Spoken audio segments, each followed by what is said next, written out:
অন্যায় ভাবে ন্যায় ভাবে হাত দিতে পারবে কি ব্যাংকে আপনার টাকা মানুষ নিতে পারবে যাই, কিন্তু অন্যায় ভাবে এই সমস্ত নড়ানড়ি করেন না। অন্যায় ভাবে কেউ কারো সম্পদে হাত বলুন দিতে পারবে না।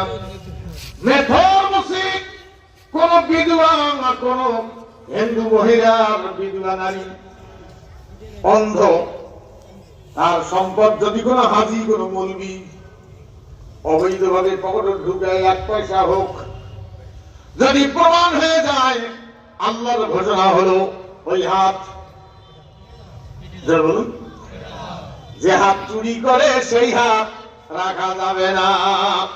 আসারিকু ওয়াসারিকাতু ফাগতাউ আইদিয়াহুমা জাযাআম বিমা কাসাবা নাকালাম মিনাল্লাহ ওয়াল্লাহু আজিজুন হাকীম।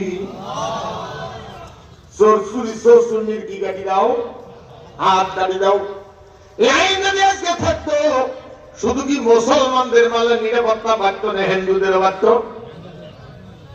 সেই জন্য কবি বলছেন কেবল মুসলমানের লাগিয়া আসেনি কি ইসলাম, সত্য যে চায় আল্লাহ মানে মুসলিম করে না।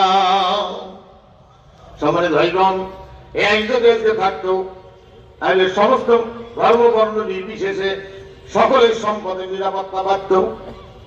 আজকে আইন না থাকার কারণে আজকে মানুষের সম্পদের নিরাপত্তা নাই, ব্যাংকে রাখবেন তাও নিরাপত্তা নাই, রাষ্ট্র তহবিল পর্যন্ত চুরি করে অন্য দেশে নিয়ে বাড়ি করছে। রোডের মধ্যে আল্লাহ বলছেন ডানে চলো বামে চলো, তুমি পড়িয়ে না তুমি খুলিয়ে। হ্যাঁ, এক একজন টুপি পাগড়ি দাড়ি পরিয়ে বলা হয় যে ভেস্ত চলি গেছে, খ্রিস্টানের আইন মানতেছিস, সেটা ওই দিন তাই বলে টুপি পাগড়ির বিরোধী আমি নাম তুলে বসি।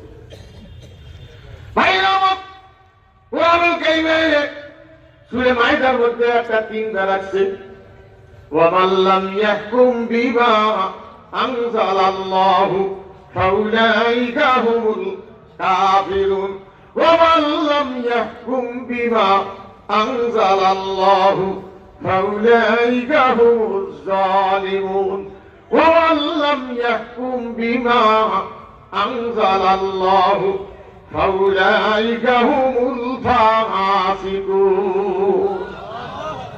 আল্লাহ বলছেন আমার একটা দেওয়ার আইন যদি তোমরা মানো তাহলে তোমরা কাফের।